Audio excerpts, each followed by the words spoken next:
You're listening to Inclusive AF with Jackye Clayton and Katee Van Horn. Welcome to the Inclusive AF podcast. I'm Katee Van Horn. And I'm Jackye Clayton. Welcome. How are you doing? And we are recording, just in case anyone was wondering. Sometimes we get lost when we're trying to record and forget that we're recording. True. But we are so ready now. Yes. All right, Jackye. Yes. Do you like what was your favorite book as a child? Mad Max, about a little boy who had a very bad day. It was like Mad Max and the terrible no good day. Yeah. I remember this one. Mine was The Very Hungry Caterpillar. I love that book. Mm-hmm. I actually, for a very long time. So when one of my nieces, who's now 18, when my sister was pregnant with her, we went to like Babies R Us or Toys R Us or wherever you go when you're going to have a baby. Someplace that's bankrupt that we can't go to. Yeah, I was like, someplace you can't go to anymore because it's not there. Right. And they had all of the Eric Carlisle clothing and little things. So I had a Very Hungry Caterpillar like toy. Very cute. Love that. So not Dr. Seuss then? So you've canceled him? You've always canceled him, Jackye? Is that what I'm hearing from you? You are a 3-year-old Jackye canceled Dr. Seuss. From birth, you canceled Dr. Seuss. How dare you? How dare you, woman? Listen. Ugh. I am so glad. In case you all are wondering, we are going to be talking today about cancel culture because Dr. Seuss was air quote canceled, unair quote. Okay, so let's dig in. So there is this whole situation that's happening, as most of you know, that the Fox News and some of those people that are into and Fox their fans, News Fox and News their fans, yeah, have said that Dr. Seuss was canceled. And that, it's cancel culture, and cancel culture is being used. I think they said that like Tucker Carlson used cancel culture like 32 times in like a 4-minute segment on Dr. Seuss. I'm misquoting. It wasn't really 32. I don't remember what the number is, but it was an exorbitant amount of cancel culture commentary. And what we want to just clarify is that cancel culture is not actually what happened to Dr. Seuss. Right. Or Potato Head. None of this is cancel culture. Aunt Jemima. Or Aunt Jemima. None of it. No. And so we want to just clarify what is and is not cancel culture. So, That's right. Jackye, I think you looked up the definition of cancel culture. Did you look up the definition of cancel culture? I kept looking them up. But we kept looking them up, and it's different depending on where you look, correct? That's right. I don't know that it's actually like there's an official definition, but if we just tear apart those two words and kind of look at what they both mean, we can probably come up with a good idea. Canceling means you're getting rid of or stopping. And culture means something that is of a culture, about a culture. Is that a rough estimate definition that you'll go with? Or I like this one. I like this one. Sorry, there's a thingy there. I like this one from Wikipedia. It says, cancel culture or call out culture is a modern form of ostracism in which someone is thrust out of social or professional circles, whether it be online, on social media, or in person. Those who are subject to this ostracism are said to have been canceled. Okay. Great definition, Wikipedia. Please give to Wikipedia if you can, because I know they always are looking for money. That's right. Give them a donation. Give them a donation if you can, because they just defined cancel culture for us. Well, and they say it constitutes a form of boycotting involving an individual, usually a celebrity, who is deemed to have acted or spoken in a questionable or controversial manner. So here are some people that I think we should cancel immediately. Are you ready for my list? Let's listen to the cancel list. Let's see. Okay. The people that need to be canceled immediately start with Woody Allen. Yep. Mel Gibson. Fully. And his anti-Semitic butt. Correct. I think, Tucker Carlson, I've already mentioned him. I don't know if we could go ahead and cancel him. I do like that Piers Morgan went ahead and walked off the set, so we don't have to do anything with him. We can just leave him be and let him stew. But I think Megan Fox. Why are we canceling Megan Fox? I didn't even. What are we canceling her for? I don't even know. I'm totally we're lost. just adding her to the list. Oh. Okay. What about okay, I should stop making a list because that's just We could go all day. I'm going off topic now. So the Dr. Seuss thing, let's start there and then we can go to Mr. Potato Head. Dr. Seuss wrote some problematic books. The keepers of his estate / publishing arm of the Dr. Seuss estate have decided not to publish any more of those books. Those books will still be in rotation at libraries. They are still at schools. No one is pulling them from shelves or doing like a book burning like they've done in the past with other books. Truly, this is just hey, we're just not going to make any more of these problematic books anymore. And we're not going to put them on the president's Read for America list anymore because they're problematic. That's the whole point. Like, that's the thing. Nobody called them out. Nobody asked for a boycott. Nobody said fire the CEO of, the estate. Nobody did any of that. And it's just a simple case of, what's funny is we ask people, especially within the last year, like, do your own research, find out what's going on and see if these things are problematic. And there's several people that are like, oh, snap, I didn't realize that we were doing this. This isn't right. So let's just not do that anymore. You can't cancel yourself. Okay. Like when you know better, you do better. And they looked at it and they found it was problematic and they don't want to perpetuate the systemic racism and prejudices that's reinforced by the books that they already have. That seems rational and logical to me. Amen. And I think we saw the other end of this with we're going to cancel Coca-Cola because they had a problematic training that really wasn't their, it was in their training, but it wasn't their requirement. So you're saying cancel culture on them as well from the right side, from the people on the right. And also like, that's not what we're doing. It's, hey, we realize this is a problematic training and therefore we're going to not have it in our repertoire any longer. The end. And so I think there's just like whole misunderstanding of like what actually cancel culture is. To do a boycott like the right did. I don't know if you remember that the right actually canceled or tried to cancel by boycotting Nike a few years ago when they supported Kaepernick. Thank you. I was like, why am I forgetting his name off the top of my head? And so there's also this, it's interesting that the right is using this language so much around cancel culture when A, it's not an accurate reflection of what it means, and B, they do it all the time. That's how they do and how they perpetuate, because they're right now, it's been a lot of trying to make people hate being the underlying emotion, not to do things because it's more ethical or more logical or makes more sense to support us as humans. It just comes from a piece of hate. And so that's what seems to be happening more than ever.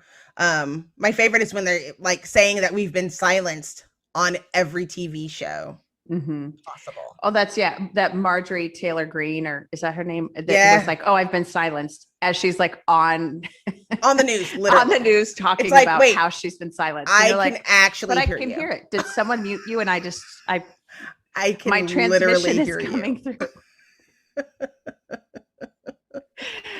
Oh, but the thing is that there are some people, so let's talk about some people who really have been canceled. Like if you're into YouTube, like Jeffree Star has been legitimately canceled. There's been a lot of YouTubers that have been legitimately canceled. The people who end up getting canceled, for the most part, it says somebody famous, but a lot of these people have been independent contributors, even if there have been celebrities,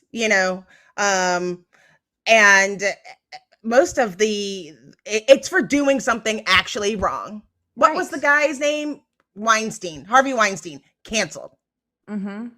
Because nobody else was going to do it.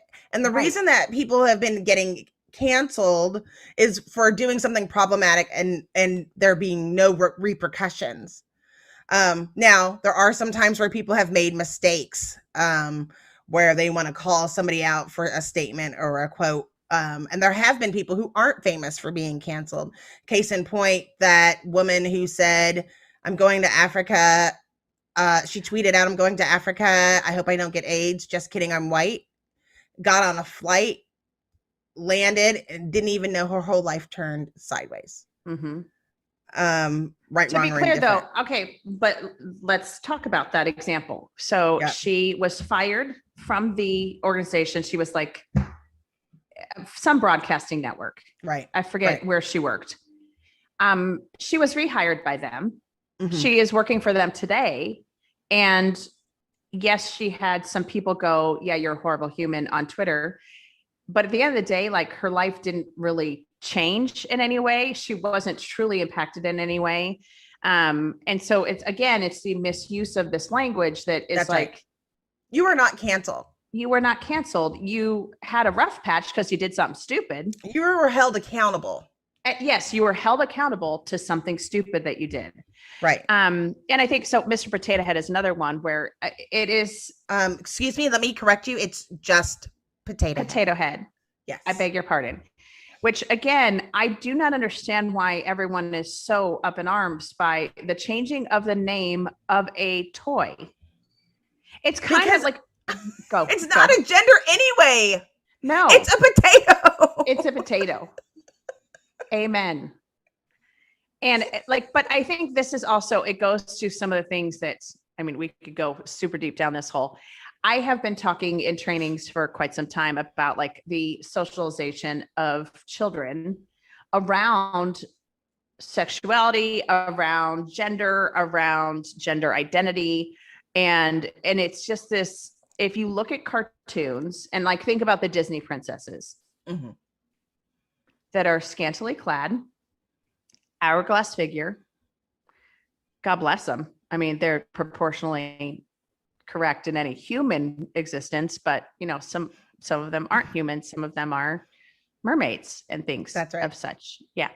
But it's the way that from cartoons, children are socialized to believe that girls should be cute and be saved and be, you know, thank goodness that the knight is going to come save you from the castle where the dragon is keeping you, because you wouldn't be able, you're just too silly and too dumb to be able to figure it out on your own. It just is fascinating to me the way that we have seen the just the gender norms that have been put on, you know, even these cartoons. Well, It's even just- a it's sexual weird. norm. It's not even because Pepe Absolutely. Le Pew was canceled Ugh. this week. Pepe Le Pew. I call my stalker. husband Pepe Le Pew. The stalker. Well, let's not call him that anymore because Yeah, Pepe Le Pew, because he because of the rape culture again, and did not listen to the cat when the cat said no, and they said, "Ooh, we're probably not setting up good examples that this is how you get." She's playing hard to get. No, she said she's no. not interested. Yeah. No means no, Yeah. It's the consent issue. even if it's a skunk. Even if you're a skunk trying to get after it with a cat. No, she said no. The answer is no. But I know we're kind of making light of some of this, but it is this It's not it's not light because it's very bizarre that people are so up in arms about the fact that they're weaponizing the language of cancel culture when in fact it's not a canceling of anything. It's a holding people to account, holding people responsible and accountable to their actions and their words. And I know we talked in the last episode about, you know, you said it was an announcer that was using the N-word while his mic was hot and he didn't realize his mic was hot. And it's like, sir, you need to be responsible for your actions and you need to say whatever you need to say. This is language that I shouldn't ever use again. And I now know better, so I'm going to do better. And I think people just are, I mean, I think we can use JT as another example, which we talked about in our celebrity edition, Yes. Justin Timberlake. And I do feel like he's gotten away with so many things, but I also feel like he has had a reckoning, or I feel like he has. Now, obviously we don't know his heart in any way, shape or form, but he has definitely come to some sort of awareness that the actions that he has taken, the things that he has said and done aren't okay. Now, it might not just be a PR game and he might be like, yeah, whatever, I don't care. But he is saying the right things. Now we'll see how it goes and we'll see how he does. but there is definitely just this, it's just interesting. So I think there's another one that has always bothered me so much is that Taylor Swift was like, oh, America's sweetheart. And she's so adorable and sweet and kind and all these things. And you had Miley Cyrus, who was like, oh, she's horrible. She's, a hooer and all of these other things. And then if you like looked at them from like what are they actually doing in real life? Miley Cyrus was like dating the same guy for years. Meanwhile, Taylor Swift is jumping or implying that she's jumping from bed to bed based on her stories or songs that she's writing based on her real life. And so you were like, I don't understand why Miley Cyrus is being vilified while Taylor Swift, it's like, oh, that's so cute that she writes stories about the dude she sleeps with, which I get, but I also am like, I also don't care because get after it, girl. Like, hey, if you want to, have at it. But again, it's either you're an angel or a demon when it comes to these performers, that you're either a big slut because you dress provocatively, or you are, America's sweetheart because you wear cowboy boots and a longer skirt when you go on stage. What does it really take to lead with impact in today's ever-evolving world? Welcome to Inside the C-Suite, the podcast where influence, energy, innovation, and empathy converge. Hi, I'm Christy Honeycutt, your host. Join me as I sit down with the boldest voices in leadership, visionaries who are not just making decisions, but making a difference. In every episode, we explore the heart of leadership. How do high-performing leaders harness their energy? How do they lead with empathy without losing their edge? How do they turn disruption into innovation and pressure into purpose? You'll hear unfiltered stories of adversity, resilience, and the raw moments that shaped true influence. This isn't about perfection. It's about presence, passion, and the energetic exchange that fuels transformation. Inside the C-Suite is your invitation to lead from a deeper place with intention, connection, and courage. If you're ready to go beyond the surface and unlock what really moves leaders to action, hit subscribe and step inside. You can find us wherever you get your podcast fix. Inside the C-Suite, well, we're an energetic exchange. Let's lead with influence, live with energy, and create with empathy. Nothing I just feel like cowboy people boots should, because we both like them. we both like that. I just feel like, I think we should try to do maybe this is, and I say we, but I think I'm going to say I am going to try to applaud people who make changes, who've done their research and realize that things are problematic. And I don't think people do that enough, because we should actually be applauding people for understanding, because we're trying to stop the pattern. We're trying to break the system. We're trying to be more inclusive, and we're trying to be inclusive AF. So we need to look at these organizations and say, I am so glad that you took gender out of the potato head, and it's just a potato head, and you can play with it whatever you want to and make it whatever you want to. It still has all the parts. You can just stick it, and do the things. And so we should applaud organizations that say, oh my God, we're so sorry. I think case in point, and nobody talked about this when it happened, but National Geographic there was always problems, and people were complaining about how they portrayed Black people and African people in different scenarios. And the editor was like, okay, we just went through all of our National Geographics and we're so embarrassed, we blew it. And she said exactly what they did and how it was problematic, and that they made the commitment to change it. And so again, canceled. That would be the equivalent of canceling, based on what the right just keeps saying, of what their definition of cancel culture. They recognized that they did something wrong. They pulled those issues. They took out those pictures. They added disclaimers. They started being more thoughtful. And so it's just like what we're saying. When you know better, you do better. But if you want to make real change, it's letting people know and acknowledging and accepting that you made a mistake. Mm-hmm. And so if somebody admits their mistake, I don't understand why other people are then trying to jump on and blame something else. And there was real news going on that week outside of those books and Potato Head, and I forgot what else got canceled, air quotes again, last week. There's like real news going on. Like we still have people dying from COVID.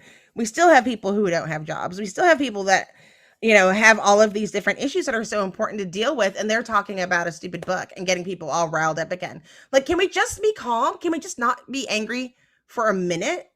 Well, and I think it's also like, let's talk about what's really going on.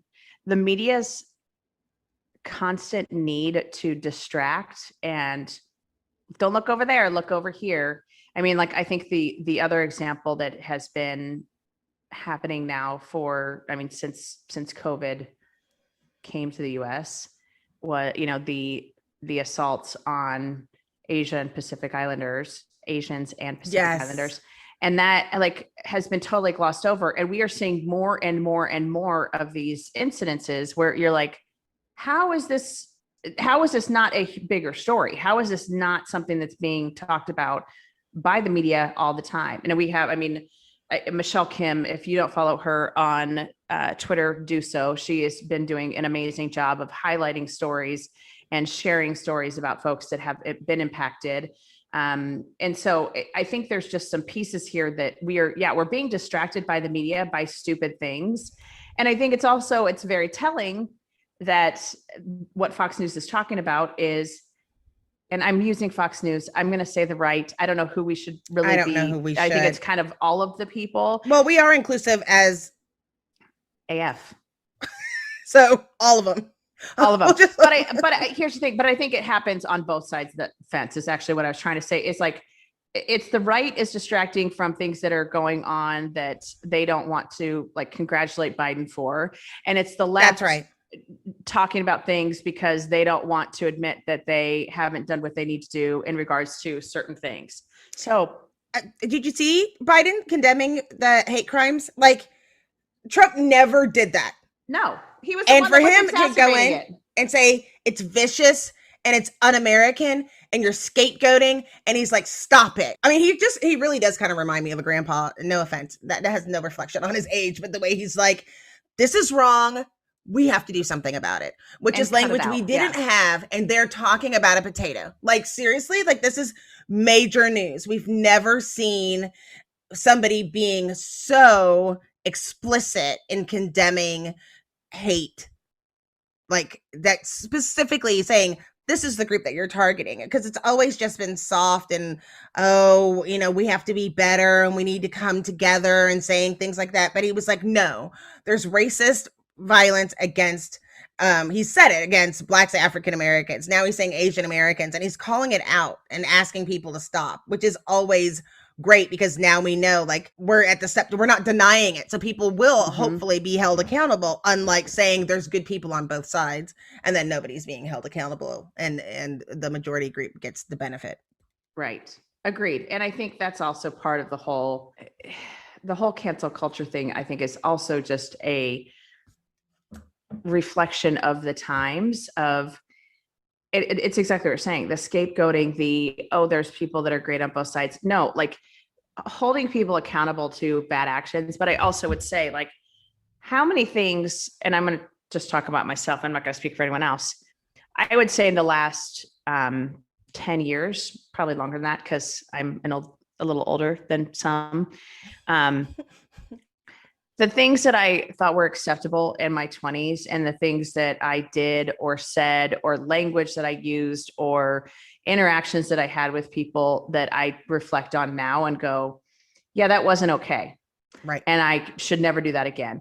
And we talked in the last episode a little bit about music and, the one that is still in my brain, and it's because like all of my girlfriends, and so this is a bunch of white women in high school, in our plaid skirts from our Catholic school, we knew like every single word to every NWA song, every Snoop Dogg song. And I love Snoop, you guys know this, but like if you look at the language, if you hear the words, you're like, oof, yeah, that was not okay, not okay at all, not even a little bit. And so I think there's also, even R. Kelly is another great example. Like, oh, his music is so great. age ain't nothing but a number. Yeah, because I like to date older right, guys. same, and It was- ew, so And cringy, ew, gross. yes. And so like there is that piece that, you know, with age comes wisdom, but also like I think, and I won't even use that example because I think so many young people are already seeing it and going, yeah, this isn't okay, which is amazing and awesome. But there is that piece where you go, yeah, it's exactly what you're saying. When you know better, you do better because you, as you grow and as you learn. And I think part of this is also, at what point do you go, yeah, I'm good. I don't need to learn anything else. I'm all set. That's usually somewhere between 18 and 25, and then you snap out of it. Right. But what I'm saying is like, how many people do you know that are like, no, this Nah. is silly. And I'm just going to listen to whatever the media says and just go along with it. And again, I want to be really clear that it's both sides because, you know, we've been using Fox News, but go look at CNN, go look at MSNBC, all of them. You are like, no, but really just tell me what really happened. I don't need you to like spin it or tell me your version of events. That's right. Or whatever. We don't need all the commentary. Just give me the facts. And I think part of the reason that we're seeing such a push to cancel culture is because people don't want to be canceled. Right. You know, but you shouldn't be canceled just because you made a mistake. Right. Just own it. Those Right. are the people that have the most success by saying, usually the people who have the most is the example of Dr. Seuss where they're like, oh, y'all did that? Like, I didn't even know y'all did that. Right. Thanks for pointing it out. Thank you for right and not doing it anymore. Yeah. Right. And I'm gonna go back to R. Kelly, not admitting it, not saying he did anything wrong. Yes, sir, you should be canceled. It is time to never pay one more dollar for a record of yours, for any concert of yours, for all of the things. And that is who we should cancel. Someone that goes, no, I'm not going to change. Right. No, I'm not doing anything wrong. But I also think that's part of why I actually appreciate cancel culture is because you do have these folks that are like doubling down on the, I don't know what the right word is, the stupidity, the poor choices, the whatever. They're going, oh, no, this is okay. Everything's fine. And you're like, no, it's no. Yeah, I looked at it again. I tried. No, not sure what lens you're looking through, but yeah. And so I think that's also part of it is again, holding people accountable. Well, people don't want to be held accountable. That's the thing. Like, okay, people get over it. Like that was like, it's like, oh, I'm not a racist or I'm not prejudiced. Okay, boo. Let's just look at it. That is a problem. Right. This is the behavior. The sooner you can own that, because it's nothing has been more clear when they say the first step is recognizing that there's a problem. Mm-hmm. And especially when you talk about the stuff we talk to people about every day about diversity and inclusion is starting to talk with people who don't have a problem, right? P.S. None of our clients would ever call us in because they don't have a problem, right? Because they admitted it by bringing us in. So then they're good, right? They're at least taking the first step.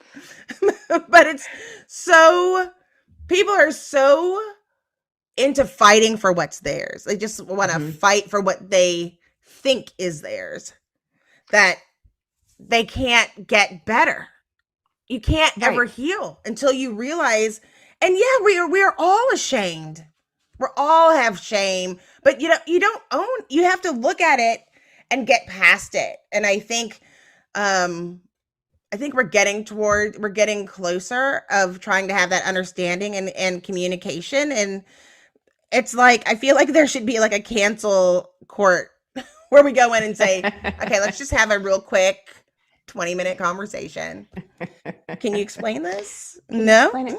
Okay, cancel. Okay. And we just release the hounds and just go crazy. Right. But I also, I'll tell you, I just recently did a workshop with a team around language and words that have a racial history or words that are problematic.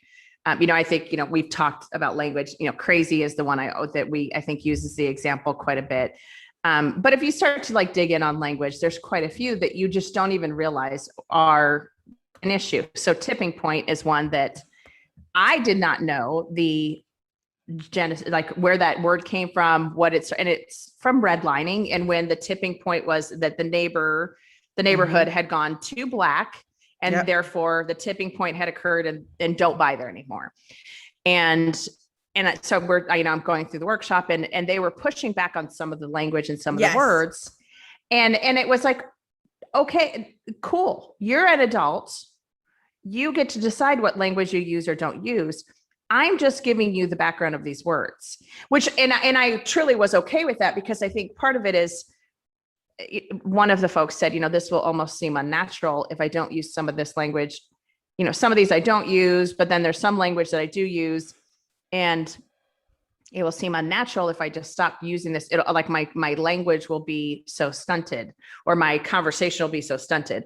And I was like, okay, fair. So just start looking at it and decide which words are the most problematic, or decide what words are ones that you just want to be thoughtful about in the future.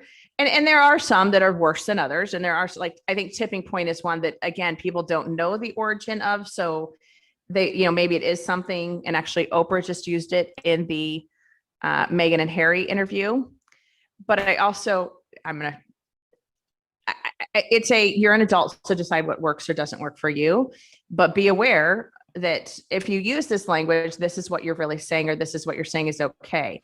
Now, that being said, I do want to shift to the Harry and Meghan interview, because one of the things that my sister and I were talking about while watching it was, I said, well, they've been very well prepped by their PR and comms team. And my sister was like, well, what do you mean? And I'm like, they are very measured in the words that they're choosing. Because, yes. And what they are saying and how they're saying. And Harry, I mean, very clearly, I mean, he is very methodical in his speech pattern. And I'm like, he's been trained since birth you need to say these words and not that word, and don't say this and don't say that. And also they know that this is a very, very watched and very important conversation. And so, like, I don't have a problem with that. It's more just, again, the awareness, the logic, the knowing that, and this is why the whole hot mic situation with that newscaster also annoys me, is that would not be language you should ever use when you're on a microphone. Never. I'm saying on a microphone, though. That's for sure. And so you chose to do it in a time when you didn't realize you were hot mic'd, but also, I think you and I have talked about this. If you have a mic within a 10-foot radius of you, consider it hot.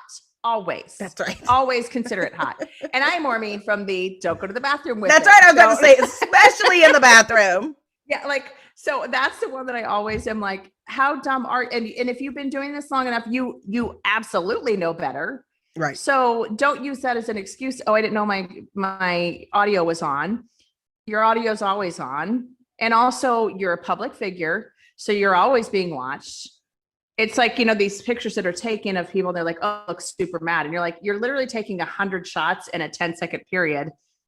One of them's not going to be good. And that's the one you're going to choose to be like, yeah, they're a big jerk face. No, their face was just moving. That's all. My mom always used to tell me from when I was little, not that I talked a lot or anything, but my mom used to say, and this won't be any surprise. My mom used to always say, Jackye, you don't have to say everything you think.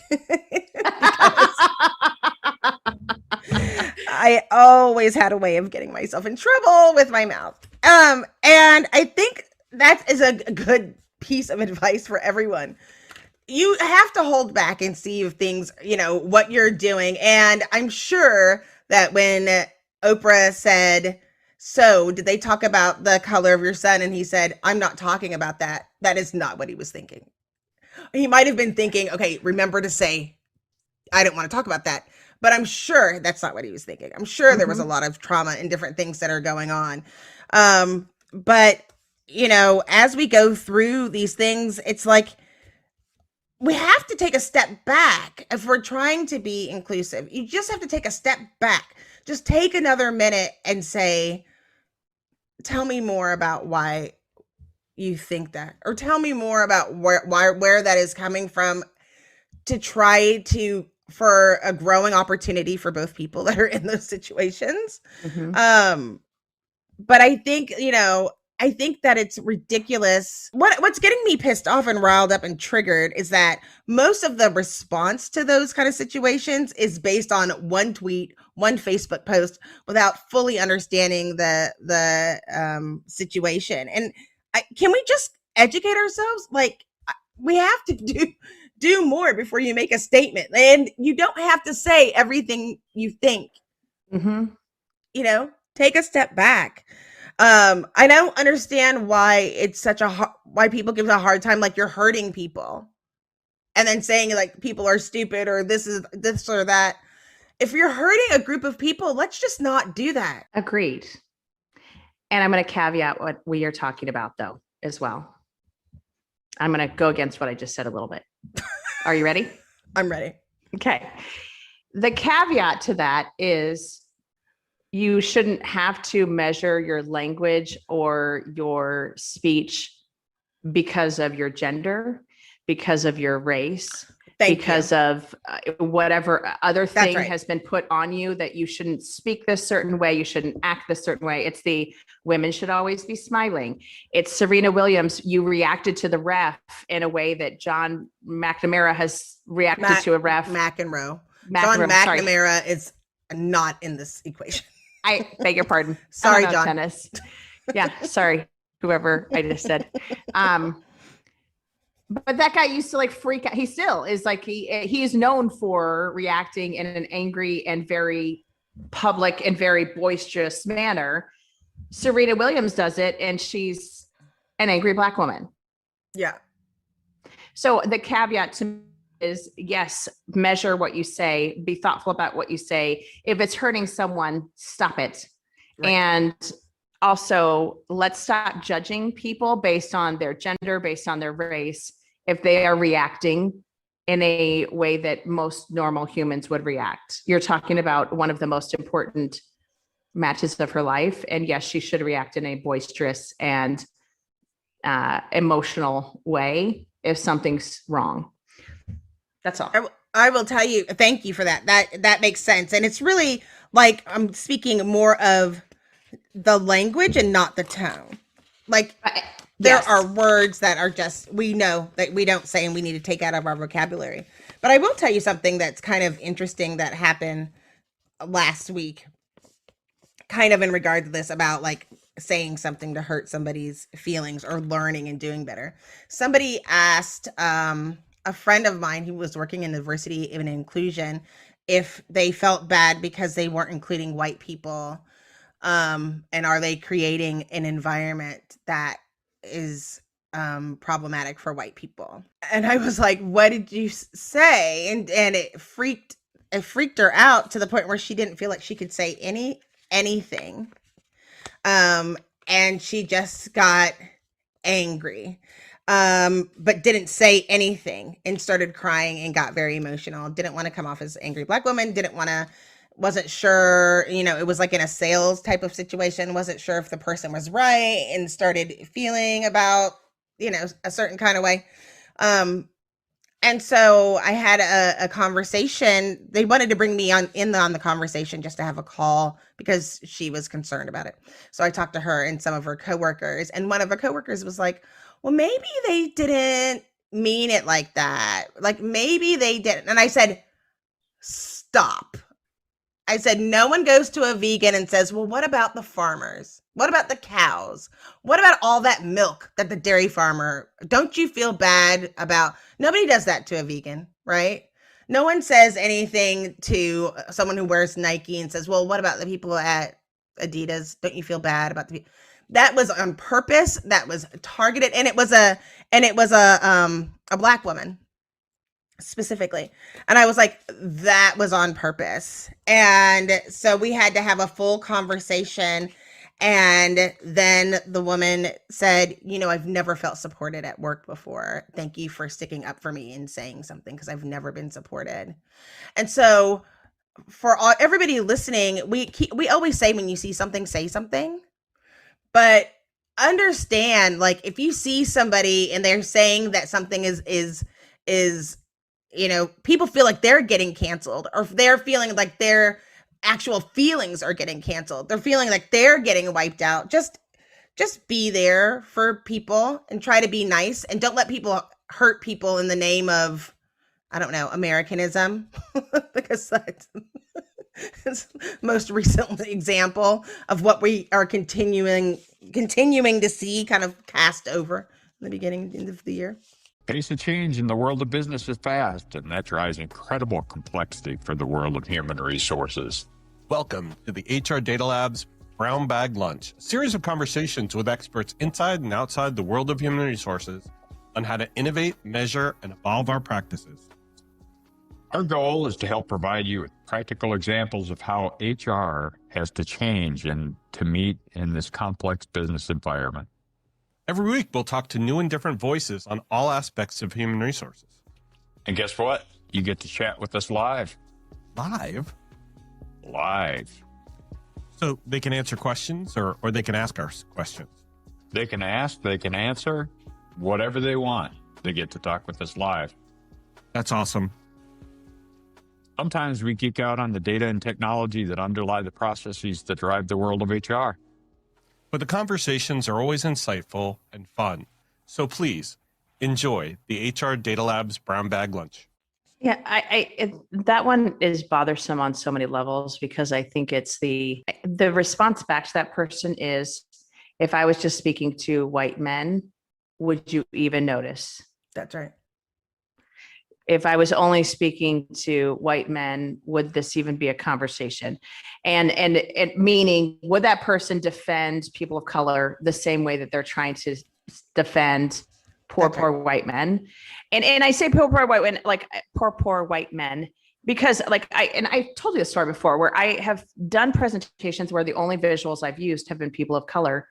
And I've had people come up to me after the fact, like, well, that's a little over the top. Like, why are you doing that? And my response is, if it was all white people in this presentation, would you even notice? Right. And those are things that it's about representation. It's about the visuals. Yes. It's about all these things. And also, and this isn't a reparations conversation. This is why the heck can't I have all people of color on here?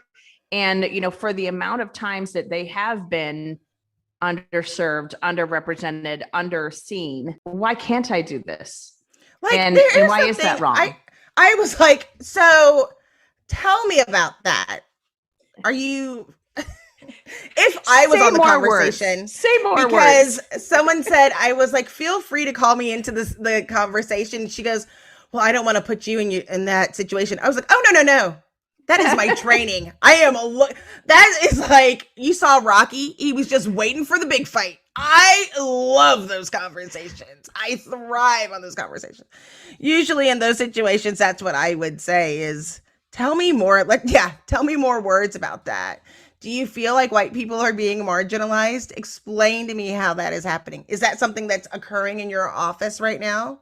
How is that happening? Is there some unbalance that we should talk about? Should we bring your boss into the call and talk to them about his treatment of white people in your organization? And usually after the second sentence. It's right. silent. I was going to say, and they would have no answer. And that's like part of it too. And I mean, I know we haven't, well, maybe we did talk about this a bit about, I'm going to be specific about something, and it's not to call anyone out. It's more just to have a conversation, because it's a conversation that's kind of going on in HR. What were they called? The road warriors. What was the thing? I'm trying to remember. Oh, the highwaymen. Highwaymen. So we have in HR some very knowledgeable men, and we love them dearly. Tenured, been doing this for a very long time.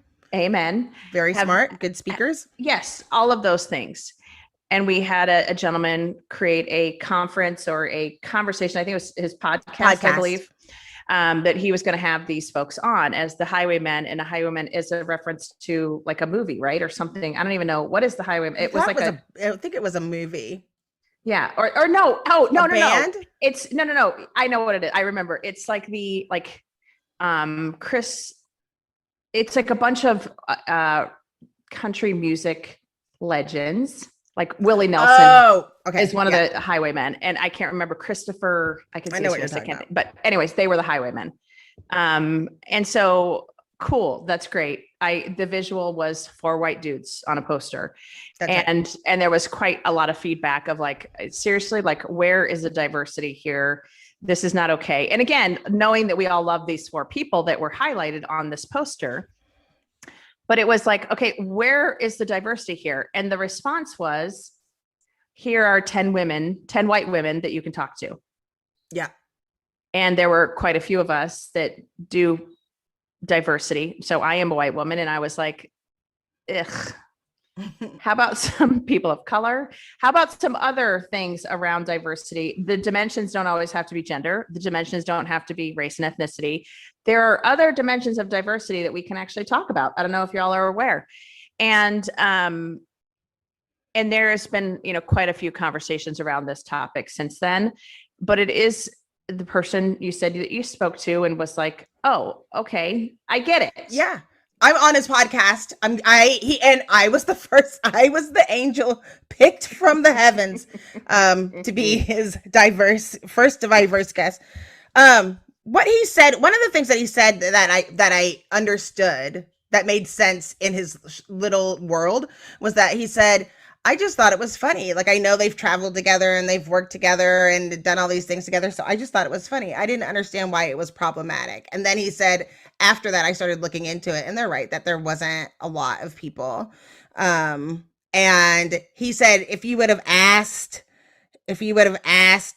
I thought we were diverse. And he talks about his own organization is like a majority female. And he talked to his organization and they said, we would like to have a more diverse organization. And he was like shocked. And he called it. What was great about talking to him is he's completely transparent. And it sounded just like, and he's Irish, and it sounded like typical things that you hear, but he was like, in fairness, I don't think about things like that. There's not a lot of Black people here, is what he said. There's not a lot of people of color here. I didn't think about it. And I didn't think about it being a problem because I thought everybody knew these people and it was a podcast and they weren't all together. Like, I could understand why he rationalized it. And then he did get it. Like, I could have thought that out more. He didn't realize that even internally that his company didn't think that they were as diverse as he was. He had some kind of filter from his lens and thought he was all doing good work. And you're right. That's like, yeah, we can just mix it all up, like, and you're right. The thing that was that's annoying to me is, again, like, people are trying to cancel someone out. People were trying to cancel this dude. And then when then they were trying to promote their own narrative that still wasn't diverse. Like, it's like, what are you doing? Mm-hmm. Like, what's like, okay, so who are we going to cancel? Because right now there's like 5 people on this thread that need to be canceled. Right. Like, and I was just tired. And I looked at it and I think it was either you or Robin that was like, name on there, which was funny because I was like, oh God. Well, no, and actually Robin's name was one of the names that was lifted up as, hey, here's someone else to talk to. And let me be clear, like, great that you're thinking about gender. Great. But also, like, I think it's also do we actually have to hear from the exact same voices at every single conference, every single time, saying the exact same things? I mean, there are a few of those names that, again, I love dearly, but I'm like, I don't need to hear from you again. I'm good. Well, and here's the other part that is really like, it's like typical American BS to be like, what about all of these people? Dude lives in Ireland. Like, how about some people in Europe? Yeah, exactly. There's diversity there too. Right. How about a trans person from Spain? Exactly. And I think that's the piece that's also, you and I have talked about what guests we're try to be really thoughtful about what guests we have on and why are we having them on and who do we want to talk to? Who do we think, would be an interesting conversation for folks to hear?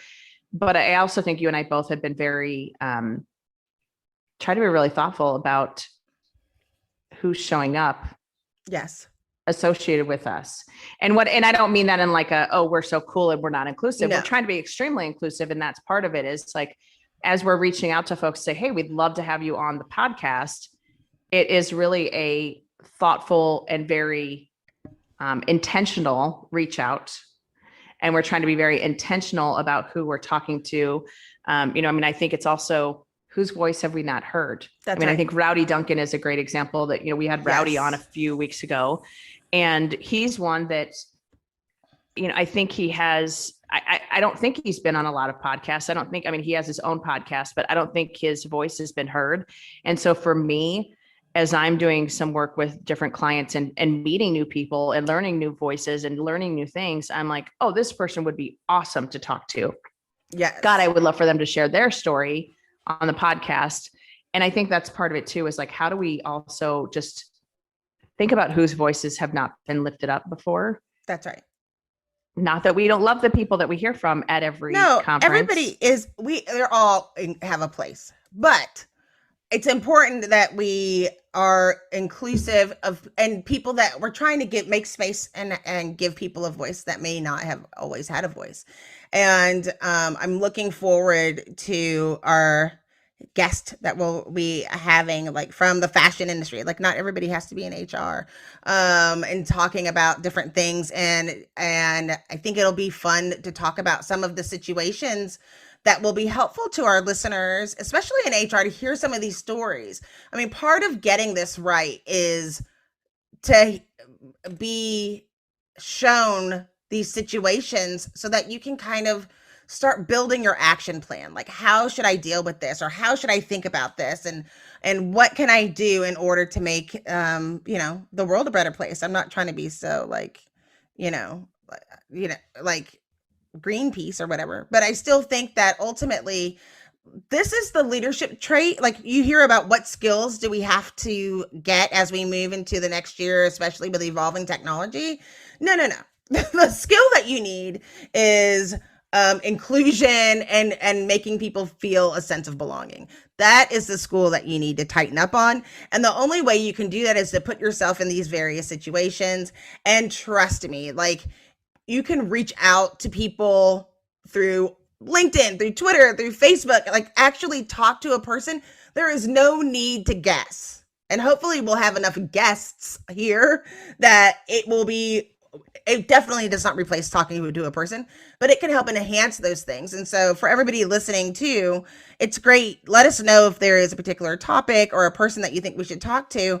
But I think it's part of your own work to reach out and make things more familiar so that you can just have a better answer and a better response. Yes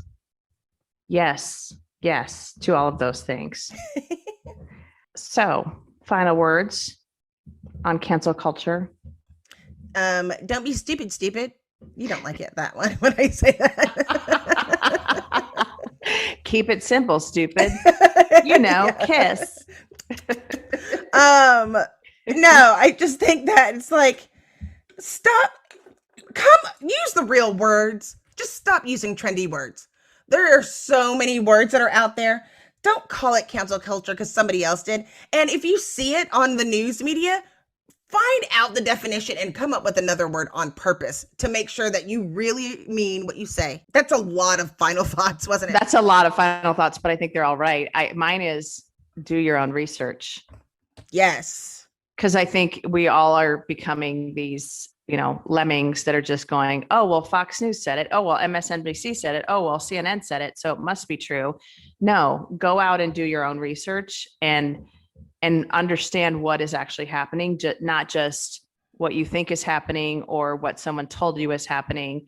That is the other part that I think is so frustrating to me, is when when people tell you a story and then you go and Google it and just read an article and you're like, oh, so that's not what happened at all. Okay. Right. Got it. Okay. The opposite of that. Oh, the opposite of that. Okay. Like Dr. Seuss being a great example of oh, we canceled him. Oh, what's going on? And then you go, oh, no. His publisher decided not to publish any more of certain books that were problematic. Oh, okay. That's a very different story. Oh, is that what cancel culture means? No. Yeah, no. Mm-mm. All right, my friend. Well, thank you all for listening. We truly appreciate it. And as Jack, you mentioned, if there's ideas, topics, things you want us to talk about, we would love to talk about it. And also, if you want to be a guest, come hang out with us. We're super fun. We are. We're good yeah. people. And we might have someone on here in the future that we don't want you to miss, not to hint at anything, but there's a couple guests coming up that I think you're all going to enjoy. So more to come. Thank you for listening. This is Katie Van Horn. And I'm Jackye Clayton. Bye. Bye.